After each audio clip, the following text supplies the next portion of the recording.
स्वागत है दोस्तों हरियाणा असिस्टेंट प्रोफेसर भर्ती परीक्षा की जो डेट है वो बहुत नज़दीक आ चुकी है। उसी को ध्यान में रखते हुए हमारी ये क्लास मूलतः जो वस्तुनिष्ठ प्रश्न हैं उन्हीं पर केंद्रित रहेंगे और ये सारे प्रश्न आपको लगभग जो टेक्स्ट की रचनाएं हैं जो लगी हुई हैं उन्हें कवर करेंगी और साथ में और महत्वपूर्ण प्रश्न जो परीक्षा में संभावित हैं वो सारे प्रश्न इस तरह के होंगे। तो देखते हैं इस क्रम में पहला प्रश्न है, भारतेंदु का नाटक विद्या सुंदर किस मूल कृति पर आधारित है? ऑप्शन प्रबोध चंद्रोदय, चौर पंचाशिका, कर्पूर मंजरी, धनंजय विजय। तो इसका सही उत्तर क्या है? इसका सही उत्तर है चौर पंचाशिका। भारतेंदु का जो नाटक विद्या सुंदर है वो चौर पंचाशिका पर आधारित है। अगला प्रश्न देखते हैं, प्रकृतिवादी उपन्यासों का जनक किसे कहा जाता है? प्रकृतिवादी, ऑप्शन ऋषभ चरण जैन, देरिदा, रोला बार्थ, जोला। तो इसका सही उत्तर क्या है? इसका सही उत्तर है जोला। प्रकृतिवादी उपन्यासों का जनक किसे कहा जाता है? जोला को, इसे ध्यान रखिएगा। अगला प्रश्न है, जिस कवि में कल्पना की समाहार शक्ति के साथ भाषा की समास शक्ति जितनी अधिक होगी उतनी वह मुक्तक की रचना में सफल होगा, यह क्षमता बिहारी में पूर्ण रूप से विद्यमान थी। जिस कवि में कल्पना की समाहार शक्ति जितनी अधिक होगी, ये प्रश्न यह कथन किस आलोचक का है? ऑप्शन आचार्य रामचंद्र शुक्ल, नंदुलारे वाजपेयी, लाला भगवान दीन, जगन्नाथ दास रत्नाकर। तो इसका सही उत्तर क्या है? इसका सही उत्तर है आचार्य रामचंद्र शुक्ल। आचार्य रामचंद्र शुक्ल जी ने बिहारी के संदर्भ में लिखते हुए इस कथन को लिखा है कि जिस कवि में कल्पना की समाहार शक्ति के साथ साथ भाषा की समाज शक्ति जितनी अधिक होगी वह उतनी ही मुक्तक रचना में सफल होगा, यह बिहारी में पूर्ण रूप से विद्यमान थी। तो इसे ध्यान रखिएगा। अगला प्रश्न है, मतवाला पत्रिका के चाबुक और कसौटी स्तंभों में नियमित रूप से कौन लिखता था? ऑप्शन जयशंकर प्रसाद, महादेव सेठ, सूर्यकांत त्रिपाठी निराला, पांडे बेचन शर्मा उग्र। तो इसका सही उत्तर क्या होगा? इसका सही उत्तर है सूर्यकांत त्रिपाठी निराला। मतवाला पत्रिका में दो स्तंभ बहुत प्रसिद्ध थे, चाबुक और कसौटी नाम से, और इसमें नियमित रूप से सूर्यकांत त्रिपाठी निराला जी लिखते रहे हैं। तो इसे आपको ध्यान रखना है, ठीक है। अगला प्रश्न है, निम्न में से निम्न लेखकों का क्रम जन्मक्रम के आधार पर सुनिश्चित कीजिए। तो इस प्रश्न में हमें देखना है कि जन्मक्रम के आधार पर कौन सा क्रम सही होगा। नाम हमारे पास हैं धर्मवीर भारती, मोहन राकेश, कमलेश्वर, यशपाल। तो सबसे पहले ध्यान रखिएगा, यशपाल का जन्म 1903 में है, मोहन राकेश का 1925 में, धर्मवीर भारती का 1926 में, कमलेश्वर का 1932 में। तो सबसे लास्ट में कमलेश्वर बी और सी ऑप्शन में है, यशपाल भी पहले और दूसरे दोनों में है। तो अंतिम और पहले ऑप्शन तो मिलजुल रहे हैं दोनों में, लेकिन धर्मवीर भारती और मोहन राकेश इन दोनों में जो है वो 1 साल का अंतर है। तो आपको ध्यान रखना है कि पहले मोहन राकेश होंगे फिर धर्मवीर भारती होंगे। तो यहाँ से हमारा जो उत्तर बनेगा वो यशपाल, मोहन राकेश, धर्मवीर भारती, कमलेश्वर। तो 1903, 1925, 1926, 1932। तो इसे आप एक जगह नोट कर लीजिए, नहीं तो फिर आप भूल जाएंगे इसे। अगला प्रश्न देखते हैं, निराला के पत्रों का संग्रह निराला की साहित्य साधना पुस्तक के किस भाग में संकलित है? तो रामविलास शर्मा जी ने निराला की साहित्य साधना को 3 खंडों में लिखा हुआ है और जो तीसरा भाग है उस तीसरे भाग में निराला के पत्रों का संग्रह है, ध्यान रखिएगा। तो यहाँ से ये बात आपको ध्यान रखना है कि निराला के पत्रों का संग्रह भाग 3 में निराला की साहित्य साधना में संकलित है। अगला प्रश्न है, आंगन के वंदनवार किस लेखक की रचना है? तो आंगन के वंदनवार किसकी रचना है? ऑप्शन संजीव, रामदरस मिश्र, विवेकी राय, विद्यानिवास मिश्र। तो इसका सही उत्तर क्या है? इसका सही उत्तर है विवेकी राय। आंगन के वंदनवार विवेकी राय की रचना है, ध्यान रखिएगा। अगला प्रश्न है, निम्न में से कौन सी रचना हजारी प्रसाद द्विवेदी जी की मृत्यु के बाद प्रकाशित हुई है? ऑप्शन, मेघदूत एक पुरानी कहानी, मध्यकालीन धर्म साधना, लाल कनेर, महापुरुषों का स्मरण। तो इसका सही उत्तर क्या होगा? इसका सही उत्तर है महापुरुषों का स्मरण। ये उनकी हजारी प्रसाद द्विवेदी जी की मृत्यु के बाद प्रकाशित रचना है, महापुरुषों का स्मरण। ये सारे प्रश्न हरियाणा असिस्टेंट प्रोफेसर भर्ती परीक्षा की दृष्टि से बहुत महत्वपूर्ण हैं। कई सारे प्रश्न आपको टेक्स्ट बुक से जुड़े हुए मिलेंगे और कई सारे ऐसे प्रश्न होंगे जो कि जिनकी संभावनाएं हैं, महत्वपूर्ण पुस्तकों से इन्हें संकलित किया गया है। अगला प्रश्न है, भारतेंदु का कौन सा नाटक शेक्सपियर के मर्चेंट ऑफ वेनिस पर आधारित है? तो कौन सा नाटक शेक्सपियर के मर्चेंट ऑफ वेनिस पर आधारित है? ऑप्शन, कर्पूर मंजरी, दुर्लभ बंधु, अंधेर नगरी, नील देवी। तो इसका जो सही उत्तर है वह है दुर्लभ बंधु। मर्चेंट ऑफ वेनिस भारतेंदु का जो नाटक दुर्लभ बंधु है वो मर्चेंट ऑफ वेनिस पर आधारित है, इसे ध्यान रखेंगे। अगला प्रश्न है, भक्ति आंदोलन एक जातीय और जनवादी आंदोलन है, यह कथन किस समीक्षक का है? ऑप्शन, डॉक्टर नगेंद्र, आचार्य हजारी प्रसाद द्विवेदी, रामविलास शर्मा, आचार्य रामचंद्र शुक्ल। तो इसका सही उत्तर क्या होगा? इसका सही उत्तर है रामविलास शर्मा। भक्ति आंदोलन एक जातीय और जनवादी आंदोलन है, यह रामविलास शर्मा जी का कथन है, इसे ध्यान रखेंगे। अगला प्रश्न देखते हैं, निम्न में से कौन प्रेमचंद की परंपरा का श्रेष्ठ उपन्यासकार है? ऑप्शन, अमृतलाल नागर, ईलाचंद्र जोशी, जैनेन्द्र, अज्ञेय। तो इसका सही उत्तर क्या है? इसका सही उत्तर है अमृतलाल नागर। ये प्रेमचंद की परंपरा के श्रेष्ठ उपन्यासकार हैं। इसके अलावा जो नाम आप देख रहे हैं, ईलाचंद्र जोशी, जैनेन्द्र और अज्ञेय, ये किसी न किसी वाद से जुड़े हुए हैं। जैसे ईलाचंद्र जोशी और जैनेन्द्र मनोविश्लेषणवाद से जुड़े हैं, अज्ञेय अस्तित्ववाद से जुड़े हैं। तो इन चीज़ों को ध्यान में रखेंगे तो अमृतलाल नागर इसका सही उत्तर हो जाएगा। अगला प्रश्न देखते हैं, रेणु रचनावली का संपादन किसने किया? ऑप्शन, नंद चतुर्वेदी, मदन कश्यप, राजेश जोशी, भारत यायावर। तो इसका सही उत्तर क्या है? इसका सही उत्तर है भारत यायावर। रेणु रचनावली का संपादन भारत यायावर ने किया हुआ है। भ्रमर गीत श्रृंगार रस का कैसा काव्य है? भ्रमर गीत श्रृंगार रस का कैसा काव्य है? ऑप्शन, विप्रलंभ, उपालंभ, मुक्तक, वात्सल्य। तो इसका सही उत्तर क्या होगा? इसका सही उत्तर होगा उपालंभ काव्य।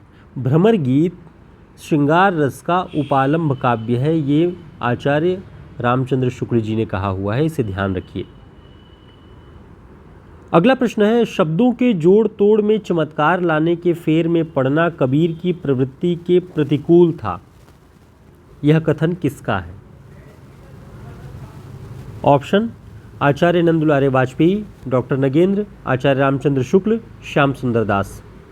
तो शब्दों के जोड़ तोड़ में चमत्कार लाने के फेर में पड़ना कबीर की प्रवृत्ति के प्रतिकूल था, यह कथन श्याम सुंदर दास जी का है। ध्यान रखेंगे, कबीर के बारे में ये कथन है। अगला प्रश्न है, रेणु जी अपना साहित्यिक गुरु किसे मानते थे? ऑप्शन, अज्ञेय, शरदचंद्र, सतीनाथ भादुड़ी, ताराशंकर बंदोपाध्याय। तो इसका सही उत्तर क्या होगा? इसका सही उत्तर है सतीनाथ भादुड़ी। रेणु जी अपना साहित्यिक गुरु मानते थे इन्हें। ठीक है। पूर्वी हिंदी की बोलियां कौन कौन सी हैं? ऑप्शन कई सारे हैं आपके सामने, इनमें से कौन तीन ऐसी हैं जो पूर्वी हिंदी की बोलियां हैं? ऑप्शन, हरियाणवी, दक्षिणी, कोरवी, मैथिली, मगही, ब्रज, छत्तीसगढ़ी, बघेली, अवधी, मालवी, बुंदेली, भोजपुरी। तो इसका सही उत्तर क्या होगा? इसका सही उत्तर है छत्तीसगढ़ी, बघेली और अवधी। ये तीनों पूर्वी हिंदी की बोलियां हैं। बाकी सभी में किसी में देखिएगा आप तो किसी में ब्रज मिला हुआ है, किसी में बुंदेली मिली हुई है, किसी में कौरवी मिली हुई है। तो ये आपके उस जो बंच है उस बंच को गड़बड़ कर रहे हैं, लेकिन छत्तीसगढ़ी, बघेली और अवधी जो है ये पूर्वी हिंदी की बोलियों का समूह है, तो ये सही है। अगला प्रश्न है, पृथ्वीराज रासो में प्रमुख रस कौन सा है? ऑप्शन वीर और श्रृंगार रस का, श्रृंगार और भयानक रस का, विभत्स और श्रृंगार रस का, रौद्र और श्रृंगार रस का। तो पृथ्वीराज रासो में कौन सा प्रमुख रस है? तो इसका सही उत्तर है वीर और श्रृंगार रस। ध्यान रखेंगे इस बात को, महत्वपूर्ण प्रश्न है। अगला प्रश्न है, मैला आंचल में किसका सफल चित्रण हुआ है? ऑप्शन पूंजीपति और मजदूरों का संघर्ष, अकाल और बाढ़ का संघर्ष, मेरीगंज में यौन शोषण की घटना का, ग्रामीण जीवन में होने वाली राजनीतिक, सामाजिक और आर्थिक संबंधों का घटनाक्रम। तो इसका सही उत्तर क्या है? इसका सही उत्तर है ग्रामीण जीवन में होने वाले राजनीतिक, सामाजिक और आर्थिक संबंधों का घटनाक्रम। बाकी ऊपर जो ऑप्शन दिए हैं वो मैला आंचल में उसका कोई उस तरह का चित्रण नहीं है, तो ये आपका सही उत्तर हो जाएगा। इस तरह के प्रश्नों से आप तैयार रहेंगे कि किसी रचना से कैसे प्रश्न पूछे जा सकते हैं। अगला प्रश्न है, इससे इस काल के को रस के विचार से कोई श्रृंगार काल कहे तो कह सकता है। रीतिकाल के विषय में यह कथन किसका है? कौन कहता है कि इससे रस के विचार से कोई इसे श्रृंगार काल कहना चाहे तो कह सकता है? तो ऑप्शन विश्वनाथ प्रसाद मिश्र, आचार्य रामचंद्र शुक्ल, मिश्र बंधु, रमाशंकर शुक्ल, रसाल। तो इसका सही उत्तर क्या है? इसका सही उत्तर होगा आचार्य रामचंद्र शुक्ल।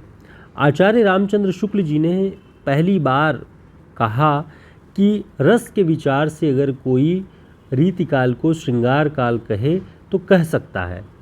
अब इसी को आधार बना के किसी ने रीतिकाल को श्रृंगार काल कहा हुआ है, वो कौन है, वो नाम कौन है, आप कमेंट करके जरूर बताएं। अगला प्रश्न है, हिंदी साहित्य के इतिहास का सर्वप्रथम ग्रंथ किस भाषा में लिखा गया? ऑप्शन हिंदी, अंग्रेजी, फ्रेंच, उर्दू। तो इसका सही उत्तर क्या है? इसका सही उत्तर होगा फ्रेंच। ठीक है, हिंदी साहित्य के इतिहास का सर्वप्रथम ग्रंथ किस भाषा में लिखा गया? फ्रेंच भाषा में लिखा गया। और ये ग्रंथ कौन सा है? तो ध्यान रखेंगे, गारसा द तासी का इस्त्वार द ला लिटरेच्यूर एंदुई हिंदुस्तानी। तो गारसा द तासी का फ्रेंच जो हिंदी साहित्य का इतिहास लिखा गया है फ्रेंच भाषा में, वो सर्वप्रथम इस भाषा में है, आपको ध्यान रखना है इसे। अगला प्रश्न है, गौरा चंद्रमोहन किस उपन्यास के पात्र हैं? ऑप्शन शेखर एक जीवनी, नदी के द्वीप, त्यागपत्र, गोरा। तो इसका सही उत्तर क्या है? इसका सही उत्तर है नदी के द्वीप। अगला प्रश्न, भाट भाषा किसे कहते हैं? ऑप्शन राजस्थानी, छत्तीसगढ़ी, पहाड़ी, डिंगल। तो इसका सही उत्तर क्या है? इसका सही उत्तर है डिंगल। भाट भाषा डिंगल भाषा को कहते हैं, ध्यान रखिएगा इसे। अगला प्रश्न है, पिंगल भाषा निम्न में से किन भाषाओं के योग से निर्मित है? ऑप्शन राजस्थानी अपभ्रंश, ब्रजभाषा अपभ्रंश, अवधी और अपभ्रंश, बुंदेली और बघेली। तो इसका सही उत्तर क्या है? इसका सही उत्तर है ब्रजभाषा और अपभ्रंश। यानी पिंगल भाषा का निर्माण कैसे होता है? ब्रजभाषा और अपभ्रंश के योग से। तो इसे दूसरे रूप में भी तैयार रखिएगा कि ब्रजभाषा और अपभ्रंश के योग से कौन सी भाषा निर्मित होती है, तो वो है पिंगल भाषा। ठीक है, डिंगल के बारे में हमने देखा, उसे भाट भाषा भी कहा जाता है, और पिंगल ब्रज और अपभ्रंश का योग है।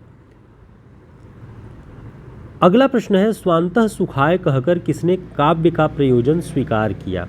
ऑप्शन कबीर, चंद्रबरदाई, सूरदास, तुलसीदास। तो इसका सही उत्तर क्या है?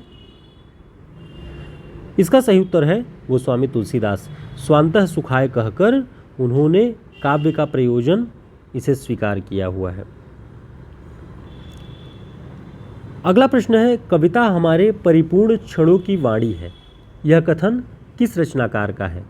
ऑप्शन है सुमित्रानंदन पंत, सूर्यकांत त्रिपाठी निराला, महादेवी वर्मा, जयशंकर प्रसाद। तो कविता हमारे परिपूर्ण क्षणों की वाणी है, ये किसका कथन है, किस रचनाकार का कथन है ये?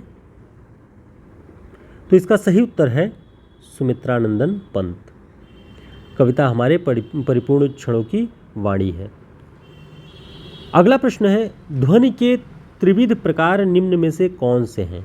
ऑप्शन वस्तु, अलंकार और रस, भाव, कल्पना और अलंकार, अलंकार, रस और कल्पना, बुद्धि, भाव और अलंकार।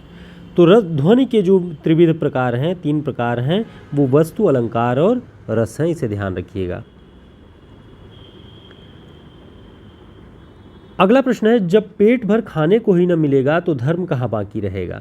इससे जीवन मात्र के सहज धर्म उदर पूर्ण का अब ध्यान दीजिए, परस्पर का बैर छोड़िए, शैव, शाक्त, सिख जो भी हो सबसे मिलो, यह कथन किस निबंध से उद्धृत है?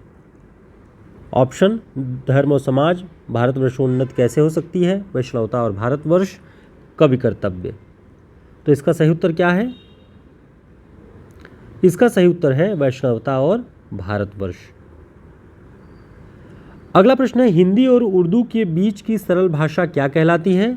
तो आपको ध्यान रखना है, हिंदी और उर्दू के बीच की जो सरल भाषा है वो हिंदुस्तानी कहलाती है, आप इसे ध्यान रखेंगे। अगला प्रश्न है, अष्टछाप के कवियों में सबसे कनिष्ठ यानी सबसे छोटा कौन था? ऑप्शन कुंभनदास, परमानंदास, नंददास, सूरदास। तो इसका सही उत्तर क्या होगा? इसका सही उत्तर है नंददास। अष्टछाप के कवियों में सबसे कनिष्ठ थे नंददास। अगला प्रश्न है, सिंह की गोद से छीनता रे शिशु कौन, यह पंक्ति किस रचनाकार की है? ऑप्शन रामधारी सिंह दिनकर, बालकृष्ण शर्मा नवीन, निराला, हरिवंश राय बच्चन। तो इसका सही उत्तर क्या होगा? इसका सही उत्तर है निराला। जागो फिर एक बार कविता से है, सिंह की गोद से छीनता रे शिशु कौन। तो निराला की पंक्तियां हैं, ध्यान रखिएगा। अगला प्रश्न है, सच पूछा जाए तो मध्य युग की समग्र स्वाधीन चिंता के गुरु रामानंद ही थे, उक्त कथन किसका है? ऑप्शन गोविंद त्रिगुणायत, आचार्य रामचंद्र शुक्ल, आचार्य हजारी प्रसाद द्विवेदी। ये नाम रिपीट हो गया है शुक्ल जी का, तो आप इसमें से अगर इसका उत्तर पहचानना हो तो ध्यान रखेंगे, हजारी प्रसाद द्विवेदी जी की ये पंक्ति है कि सच पूछा जाए तो मध्य युग की समग्र स्वाधीन चिंता के गुरु रामानंद ही थे। इस पंक्ति को याद रखेंगे हजारी प्रसाद द्विवेदी जी के नाम से। अगला प्रश्न है, राग विराग उपन्यास के लेखक कौन हैं? ऑप्शन मनोहर श्याम जोशी, श्रीलाल शुक्ल, अमृतलाल नागर, अमरकांत। तो इसका सही उत्तर क्या होगा? इसका सही उत्तर है श्रीलाल शुक्ल। देखिए, राग विराग नाम से भ्रम हो सकता है कि जब राग विराग किसकी कविताओं का संग्रह है पूछा जाएगा तो ध्यान रखेंगे निराला की कविताओं का संग्रह रामविलास शर्मा जी ने किया हुआ है। लेकिन राग विराग उपन्यास जब पूछ ले तो बिल्कुल गलती मत करिएगा, ये श्रीलाल शुक्ल जी का उपन्यास है, विश्रामपुर का संत, राग विराग, इसे ध्यान रखेंगे। अगला प्रश्न है, विशिष्टाद्वैतवाद के प्रवर्तक आचार्य कौन थे? ऑप्शन रामानुजाचार्य, वल्लभाचार्य, हरिदास, रामानंद। तो इसका सही उत्तर क्या होगा? इसका सही उत्तर होगा रामानुजाचार्य। विशिष्टाद्वैतवाद के प्रवर्तक रामानुजाचार्य थे। दोस्तों, एक प्रश्न से आप कई प्रश्न आसानी से तैयार कर सकते हैं जब उनमें आए हुए ऑप्शंस को भी आप रिवाइज करते हैं, देखते हैं कि ये जो ऑप्शन दिए गए हैं इनसे जुड़े हुए कौन से तथ्य हम तैयार कर सकते हैं। तो जो भी ऑप्शन आते हैं कहीं ना कहीं उनका कुछ ना कुछ संदर्भ होता है, तब वो उनसे जुड़े हुए प्रश्नों के साथ दे दिए जाते हैं। तो आप कोशिश करें कि जो ऑप्शन में जो चीज़ें आए उनसे जुड़ी हुई 1-2 बातें भी आप साथ में तैयार करते रहें। अगला प्रश्न है, निम्न में से ब्रजभाषा की क्षेत्रीय बोली कौन सी नहीं है? ऑप्शन में भुक्सा, जादूवाटी, बनाफरी और डांगी। तो इस ब्रजभाषा की क्षेत्रीय बोली कौन सी नहीं है? तो इसका सही उत्तर है बनाफरी। बनाफरी ब्रजभाषा की क्षेत्रीय बोली नहीं है। बाकी भुक्सा, जादूवटी और डांगी ये तीनों ब्रजभाषा की क्षेत्रीय बोलियां हैं। इनकी तीनों के नाम आप रिवाइज कर लें, ध्यान कर लें। अगला प्रश्न है, अंगद पैज के रचयिता कौन है? अंगद पैज के रचयिता कौन है? विष्णुदास, प्रियादास, ईश्वरदास, तुलसीदास। तो इसका सही उत्तर क्या है? इसका सही उत्तर है ईश्वरदास। अंगद पैज के रचयिता ईश्वरदास हैं। मैथिली बोली का नामकरण करने वाले विद्वान कौन थे? हमने इसे कई बार आपसे कई क्लासेस में पढ़ाया हुआ भी है और एमसीक्यूज़ में भी दिया हुआ है जो कम्युनिटी पोस्ट होते हैं। ध्यान रखेंगे, कोलब्रुक ने मैथिली बोली का नामकरण किया हुआ था। ठीक है, इसे ध्यान रखिएगा। रेमंड ने किस बोली का किया हुआ था, ये आप कमेंट करके बताएं। रेमंड ने किस बोली का नामकरण किया हुआ है? श्याम सुंदर दास ने सरस्वती पत्रिका के संपादन का दायित्व अकेले कब ग्रहण किया? ऑप्शन 1900, 1901, 1902, 1903। तो इसका सही उत्तर क्या है? इसका सही उत्तर है 1901। तो 1900 में जब पत्रिका की स्थापना हुई, जब पत्रिका शुरू की गई, तो उस वक्त उसमें 2-3 सदस्य थे, लेकिन 1901 से अकेले श्याम सुंदर दास जी ने सरस्वती पत्रिका का संपादन दायित्व संभाला। महावीर प्रसाद द्विवेदी जी सरस्वती पत्रिका से जुड़ते हैं 1903 में। तो ये बात भी ध्यान रखिएगा, ये प्रश्न महत्वपूर्ण हो जाता है, कई बार पूछा जा चुका है। अगला प्रश्न, निम्न में से कौन सी बोली इकार बहुला है? ऑप्शन ब्रजभाषा, भोजपुरी, अवधी, छत्तीसगढ़ी।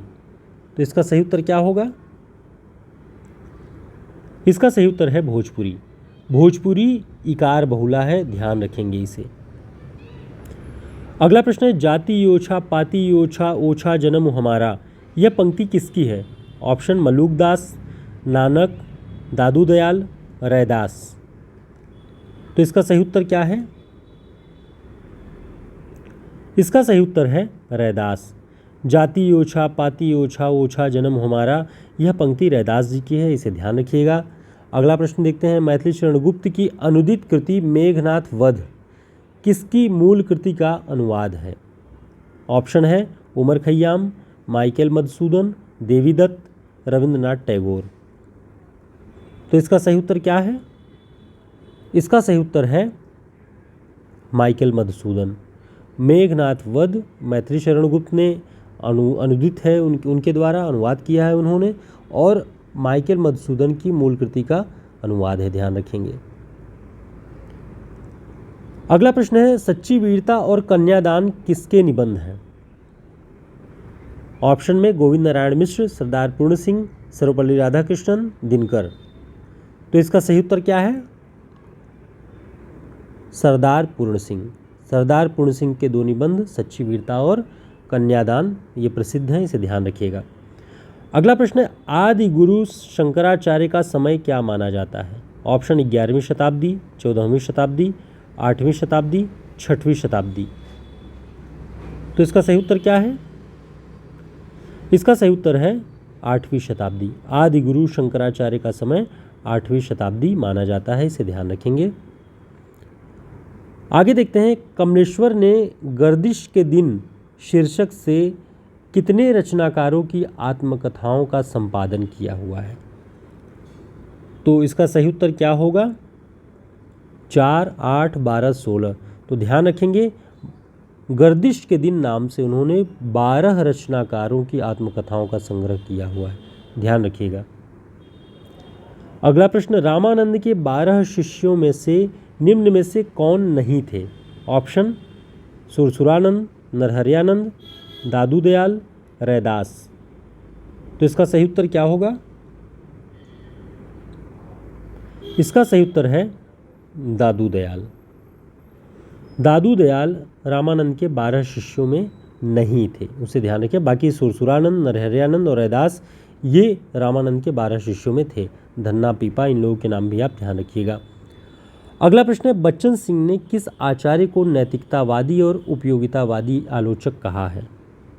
किस आचार्य को नैतिकतावादी और उपयोगितावादी आलोचक कहा? ऑप्शन आचार्य रामचंद्र शुक्ल, आचार्य हजारी प्रसाद द्विवेदी, आचार्य महावीर प्रसाद द्विवेदी, रामविलास शर्मा। तो इसका सही उत्तर है आचार्य महावीर प्रसाद द्विवेदी। आचार्य महावीर प्रसाद द्विवेदी को बच्चन सिंह नैतिकतावादी और उपयोगितावादी आलोचक कहते हैं। अगला प्रश्न देखते हैं, पद्म सिंह शर्मा द्विवेदी जी के पूरक थे, यह कथन किसका है? ऑप्शन नगेंद्र, नंदुलारे वाजपेयी, रामविलास शर्मा, बच्चन सिंह। तो इसका सही उत्तर क्या है? इसका सही उत्तर है डी, बच्चन सिंह। बच्चन सिंह ने कहा कि पद्म सिंह शर्मा द्विवेदी जी के पूरक थे। यहाँ से एक बात और आपको ध्यान रखना है कि कई बार प्रश्न में पूछा जा चुका नाम है पद्म सिंह शर्मा का कि निम्न में से कौन द्विवेदी युग का रचनाकार है। तो पद्म सिंह शर्मा जो हैं ये द्विवेदी युग के रचनाकार हैं और उनके पूरक, द्विवेदी जी के पूरक हैं पद्म सिंह शर्मा, ये बच्चन सिंह कहते हैं, इसको ध्यान रखिएगा। अगला प्रश्न है, भारत सरकार के राजभाषा विभाग का सीडैक की सहायता से लीला हिंदी प्रबोध नामक सॉफ्टवेयर किसने तैयार किया। ऑप्शन बालेंद्र शर्मा दधीच, हेमंत शर्मा, विजय मल्होत्रा, हेमंत दरबारी। तो इसका सही उत्तर क्या है? इसका सही उत्तर है हेमंत दरबारी ने। भारत सरकार के राजभाषा विभाग की जो सीडैक की सहायता से लीला हिंदी प्रबोध नाम का सॉफ्टवेयर बनाया गया, ये यूपी हायर की परीक्षा में घुमाकर पूछा गया था कि लीला हिंदी प्रबोध नामक सॉफ्टवेयर किस क्षेत्र से संबंधित है। तो जो राज कर्मचारी हैं भारत सरकार के, उनको प्रशिक्षित करने के उद्देश्य से ये बनाया गया है, तो इसे ध्यान रखिएगा। तो हेमंत दरबारी का नाम आपको ध्यान रखना है, उन्होंने ये सॉफ्टवेयर बनाया है। अगला प्रश्न देखते हैं, खलाटी का दूसरा नाम, खलटाही का दूसरा नाम क्या है। ऑप्शन ब्रजभाषा, बुंदेली, छत्तीसगढ़ी, बनाफरी। तो इसका सही उत्तर क्या है? इसका सही उत्तर है छत्तीसगढ़ी। छत्तीसगढ़ी का ही दूसरा नाम खलटाही या खलटाही को ही छत्तीसगढ़ी नाम से जाना जाता है, ध्यान दीजिएगा। इनमें से कौन सी भाषा भारतीय संविधान की 8वीं अनुसूची में नहीं है। ऑप्शन डोंगरी, मैथिली, भोजपुरी, बोडो। तो इसका सही उत्तर क्या है? इसका सही उत्तर है भोजपुरी। भोजपुरी भारतीय संविधान की 8वीं अनुसूची में नहीं है, बाकी डोंगरी, मैथिली और बोडो ये सब भारत की 8वीं अनुसूची की भाषा, जो 22 भारतीय भाषाएं हैं उसमें शामिल हैं। भोजपुरी की लड़ाई अभी भी लड़ी जा रही है, देखिए कब शामिल होती है। अगला प्रश्न, निम्न में से कौन सा असंगत है। ऑप्शन राघव चेतन पात्र हैं और रचना का नाम है राघव चेतन, मधुमालती, सुजान चित्रावली, शबरी रामचरितमानस, चंदा चंदायन। तो इसका सही उत्तर क्या है? इसका सही उत्तर है राघव चेतन मधुमालती, ये असंगत है। बाकी आपको ध्यान रखना है, सुजान जो है वो चित्रावली में है, शबरी रामचरितमानस में है, चंदा चंदायन में है, राघव चेतन पद्मावत में है, मधुमालती में नहीं, इसे ध्यान रखिएगा। अगला प्रश्न है, कविता की तीसरी आंख के रचनाकार कौन है। कविता की तीसरी आंख ये एक आलोचनात्मक पुस्तक है, इसके रचनाकार कौन है। ऑप्शन परमानंद श्रीवास्तव, प्रभाकर माचवे, प्रभाकर श्रोत्री, नंदकिशोर नवल। तो इसका सही उत्तर क्या है?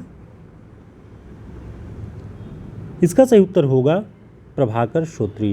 प्रभाकर श्रोत्री की आलोचनात्मक पुस्तक है कविता की तीसरी आंख, और इसी से जुड़ा हुआ एक ध्यान रखिएगा, कविता का उत्तर जीवन वो परमानंद श्रीवास्तव की आलोचनात्मक कृति है।